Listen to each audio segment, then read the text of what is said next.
今度は長方形です。で、テキストの方は55ページです。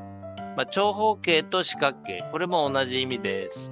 で、四角形は対角の2点を指定して書きます。で、2点目をさっきやった相対座標で指定して書くと効率的に書けます。また、四角形はポリラインっていう連続線でできています。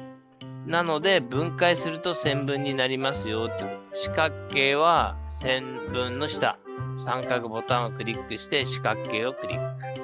A の点をクリック。はい、B の点をクリックです。で、これはエンターキーで繰り返し聞きます。はい、エンター押して A と B をクリックです。で、次、2番。座標を入力して四角形を書く。で、これのまず、見方をちょっと簡単に説明したいと思います。何でも四角でも何でもいいんですけど、そういうのあったら、この左下の角を原点に見立ててください。ちょっと曲がってごめんなさい。で、横が X 軸で、縦が Y 軸。こういう風に見てください。で、ここが原点。そうすると、ここっていうのは、こうずーっとメモリがあって、ここが45ってことですよね。ここがずーっとこう45です。ここ、X が。ここっていうのが35になって、これがずーっとこうなります。この A 点と対角の B 点っていうのがここなんですね。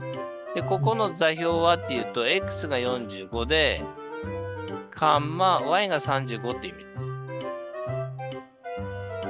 この座標で指定してやると一発でこの B 点が指定できて、なおかつ四角形が簡単に書けますよっていう意味。これで相対座標で書いてくださいっていうことですね。四角形、超四角形をクリック。A 点だけをマウスでクリックして。で、B 点は座標です。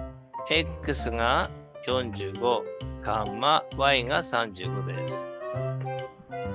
今度は寸法を入力して四角形の確認。四角形を選んで、まず A 点、一方のコーナー、A 点をクリック。で、ここでオプション。はい。右クリックするとオプションが出てくるので、この一番下の3つがこのオプションなんですね。ここで寸法っていう D をここをクリックしてやります。そうすると、水平寸法をしてって、水平寸法は40です。40、エンターです。で、垂直寸法、縦ですね。30です。エンター。